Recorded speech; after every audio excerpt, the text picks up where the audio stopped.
Heads are rolling now. The CDU and CSU bloodbath has begun. They're replacing the top leaders now.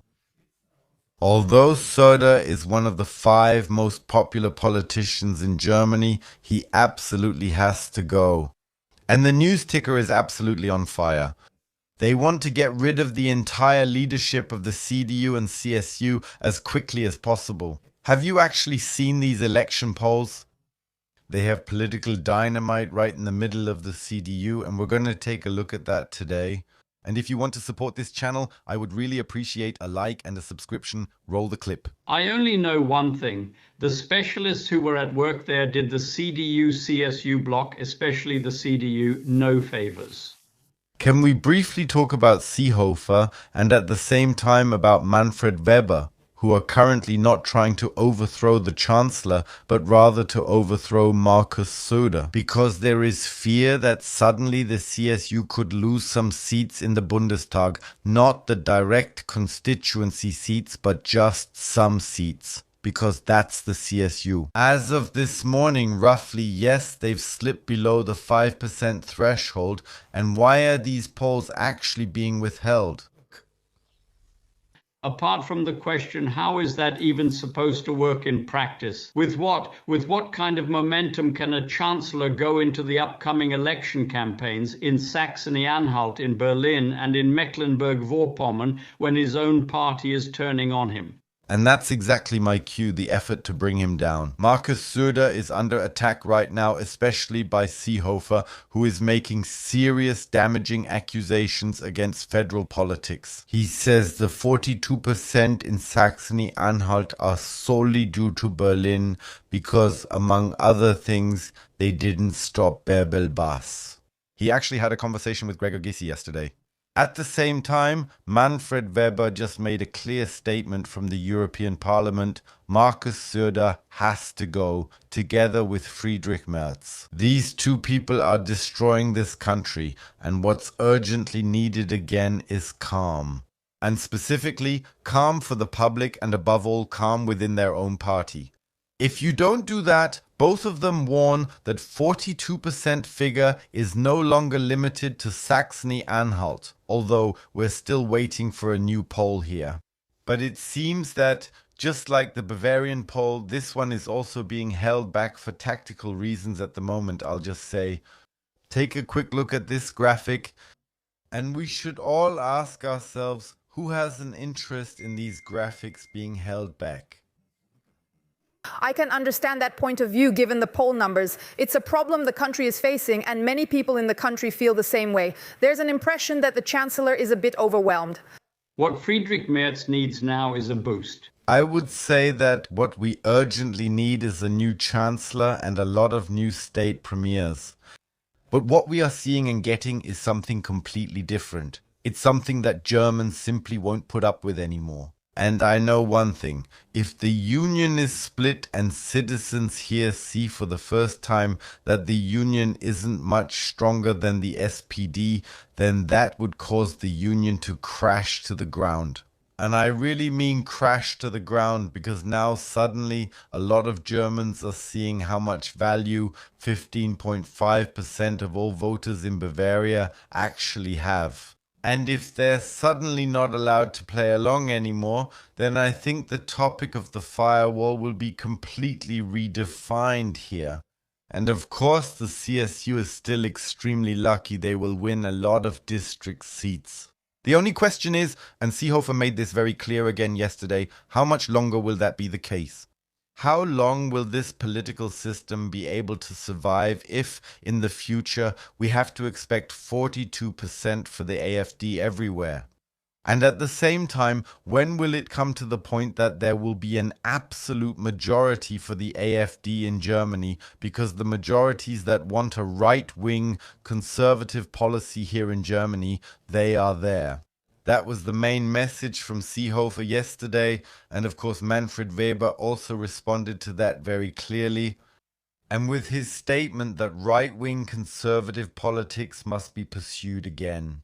In all other cases, in the coming years, we will have a blue-led government without the CDU or CSU as junior partners. No, I can't understand that because professionals should actually know that nothing stays secret. No matter how much you agree to keep things confidential, something always leaks out. Come on, let's stick to the truth. These days, things are deliberately leaked. A few weeks ago, there was a complete gag order. No one even talked to me, and I kept finding myself in this kind of flow. What happens next? And now they're just fed up because they know that Friedrich Merz is destroying the party. And well, you probably heard about it today, those 42%. Even the number 42, it's popping up everywhere now. Just open up the Bild newspaper today. 42 billion euros more in social benefits that Lars Klingbeil now has to cover on top of everything else.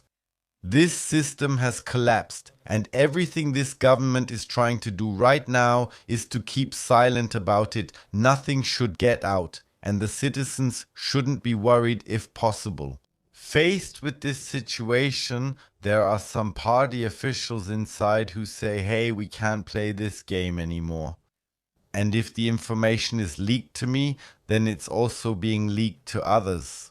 I'm confident since I now know several channels reporting the same thing.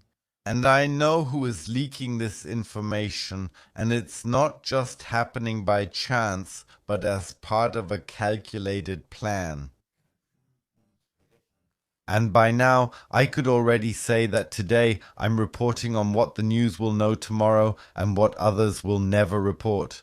And then the speculation begins. We objectively have a difficult international situation. I don't even need to explain that here. And nationally, especially from an economic perspective and in light of the major social reforms, healthcare, nursing care, and pensions. None of the things I just mentioned would change at all, no matter how a change of chancellor were carried out.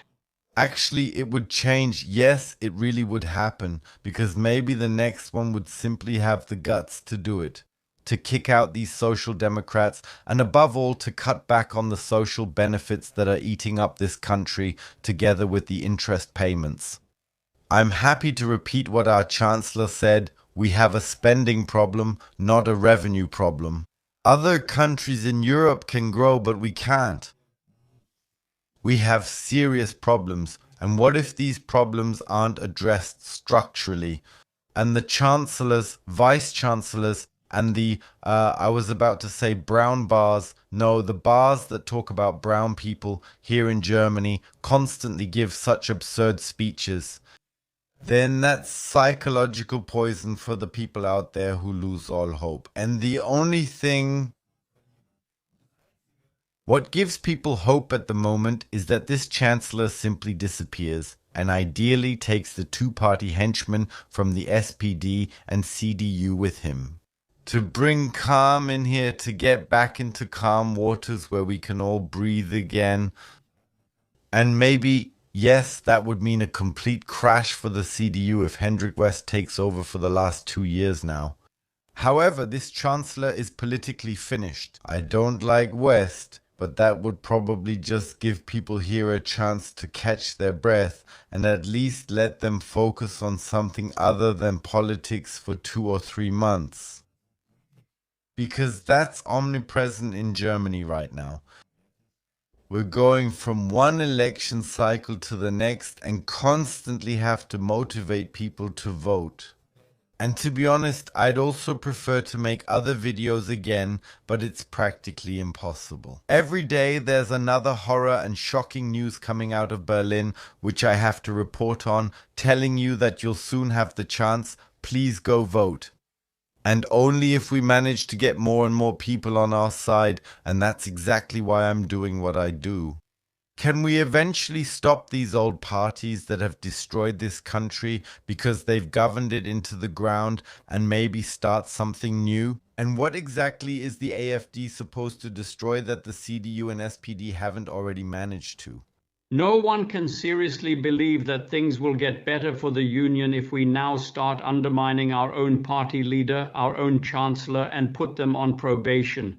That's why he has to be replaced. If you ask me, yes, I would have completely different people in mind. For example, there are people I'd like to see as chancellor, And I'd also like to see the nice lady from Brandenburg. Saskia Ludwig, those would be chancellor material. Those would be people with character who say, we talk to everyone from the far right to the far left.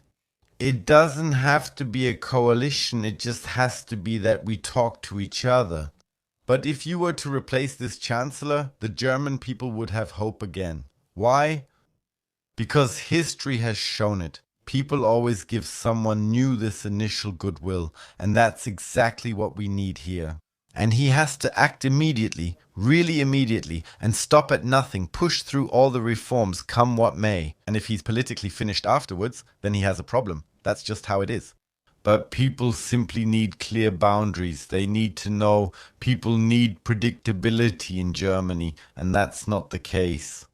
And as long as that's not the case, this economy will only go one way. And that's bankruptcy. Social benefits keep increasing, and people hate politicians more and more. Just today there was another penalty order that Friedrich Merz let slide because of some opinion, so that's what we definitely don't want anymore.